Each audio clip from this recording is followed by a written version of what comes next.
इकरा Urdu news में आपका खैर मकदम है। मैं हूं हैदर अली। मिल्ली अल अमीन गर्ल्स कॉलेज के सामने मुस्लिम तालबात के धरने का आज 10वां दिन पर मिल्ली अल अमीन गर्ल्स कॉलेज एजुकेशनल ऑर्गेनाइजेशन के सदर मुश्ताक अहमद सिद्दीकी का बयान। मुश्ताक भाई, हाँ बोलो। ये अभी मिल्ली अमीन गर्ल्स कॉलेज की लड़कियां 10-12 दिन से हड़ताल में बैठी है, समझ गए।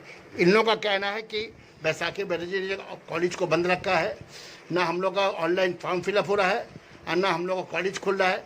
एग्ज़ाम हम लोग का रुका हुआ, दिसंबर महीने से एग्ज़ाम शुरू है। तो ऐसे में आप अभी किस पोजीशन में यहाँ पे?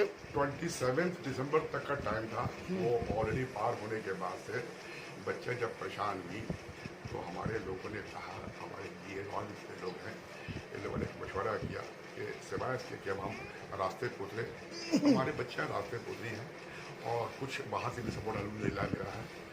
और अल्लाह का बड़ा करम है कि उसी के नतीजे में, बच्चों को उतरने के नतीजे में, और हमारी कोशिश अंदर से पहले से जारी थी, जिसके नतीजे में अल्हम्दुलिल्लाह सबसे पहला मामला ये हुआ। हम लोगों की 3 मांगें थी। एक मांग ये था कि बैसाखी बैनर्जी को हटाना, उसी की वजह से मामला तमाम रुका हुआ था। हमारा पोर्टल वाले को वो इजाज़त नहीं दे रही थी, पासवर्ड उसके पास था, जिसकी वजह से मामला हैंग हो रहा था, झूठ रहा था, हवा में था।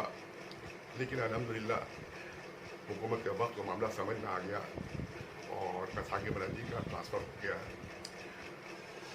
अब दूसरा मामला ये है कि बच्चियों का रजिस्ट्रेशन जो 27 को जो ख़त्म हो चुका है, क्या नया रजिस्ट्रेशन होगा या पुराना रजिस्ट्रेशन होगा, इस सिलसिले में गुफ्तगू जारी है महकमा तालीम से।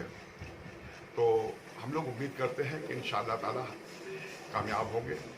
और आज 7 तारीख़ है, इसी हफ्ते में किसी दिन एक अच्छी खबर आएगी कि ये बच्चियाँ चाहे जिस तरीके से हो, चाहे वो पुराना रजिस्ट्रेशन नंबर से हो या नया रजिस्ट्रेशन हो, ये बच्चा फिर इम्तहान में बैठने के अहल हो जाएंगे या इनका हड़ताल खत्म हो जाएगा इंशाअल्लाह ताला, इंशाअल्लाह ताला, इंशाअल्लाह। अच्छा, ये बैसाखी बैनर्जी कह रही है जब इनको ट्रांसफ़र किया गया है राम मोहन कॉलेज में, तो ये बोले कि हम वहाँ पे ट्रांसफ़र नहीं लेंगे, हम सरकार के खिलाफ जो है केस करेंगे। अगर वो केस करते तो फिर मामला झूल जाएगा। ये उनका मामला है, वो केस करे चाहे जो करे। अभी तो वो कॉलेज से बाहर है, केस का फैसला तो एक दिन में नहीं होगा, ये वक्त रहेगा बहरहाल। लेकिन इतना हम जानते हैं, उसके साथ साथ उन्होंने भी शायद ये भी कहा है कि अगर हम केस जीत भी जाएंगे लेकिन उस कॉलेज में दोबारा जाएंगे नहीं। उन्होंने कहा ये बात, ये बात शायद आप लोगों ने सुना होगा, पढ़ा होगा, देखा होगा। बहरहाल तो हम लोग बहुत पुरुम्मीद है अल्लाह की ज़ात से, अल्लाह की रहमत से मायूस नहीं है हम लोग। इसलिए हम लोग उम्मीद है कि वो शायद केस में ना जाए, और अगर जाए भी तो कोई उसको खातिर खा, मेरे ख्याल से वहाँ से फ़ायदा या उसको वहाँ से कुछ ऐसा नहीं मिलेगा, रिलीफ नहीं मिल सकता है जो दोबारा हमारे कॉलेज में आए, या कुछ तो हम लोगों को उम्मीद है। हम लोगों ने जिस अंदाज से बात की है एडमिनिस्ट्रेशन से, उससे हम लोग की उम्मीद है। अच्छा, मिल्ली अमीन गर्ल्स कॉलेज के जीबी अभी तक क्यों नहीं बन पाई है?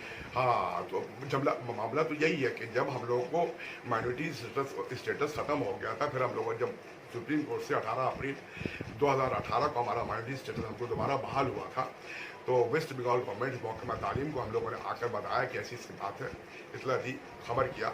तो उन लोगों ने कहा ठीक है, आप लोग अपना रूल फॉर्म कीजिए।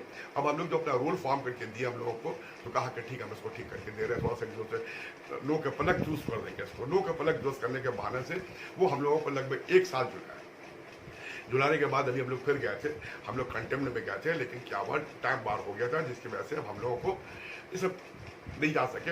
लेकिन फिर भी मामला आगे है अल्हम्दुलिल्लाह, फिर देखते हैं क्या होता है। लेकिन वो एक अलग मामला है। तो असल में मामला क्या है कि जीबी फॉर्म उस वक्त होता है जब रूल मेरा अप्रूव हो जाएगा। पहले मेरा रूल अप्रूव होने वाली बात है। तो जिसके अभी जो मामला चल रहा है हुकूमत वक्त के तालीम महकमा से जो बातचीत चल रही है, उससे ये नतीजा लिया जा सकता है कि इंशाअल्लाह ताला हमारा रूल भी अप्रूव हो जाएगा बहुत जल्द इंशाअल्लाह ताला। और जब रूल जैसे अप्रूव होगा हमारा जीबी फॉर्म हो जाएगा, सब। बहुत मुश्ताक, किस पोस्ट पे आप मुश्ताक भैया अभी कॉलेज के किस पोस्ट पे? सदर मिल्ली एजुकेशनल पेरेंट बॉडी के मिल्ली एजुकेशनल ऑर्गेनाइजेशन के हैसियत सदर में। बहुत बहुत शुक्रिया आपका मुश्ताक भाई।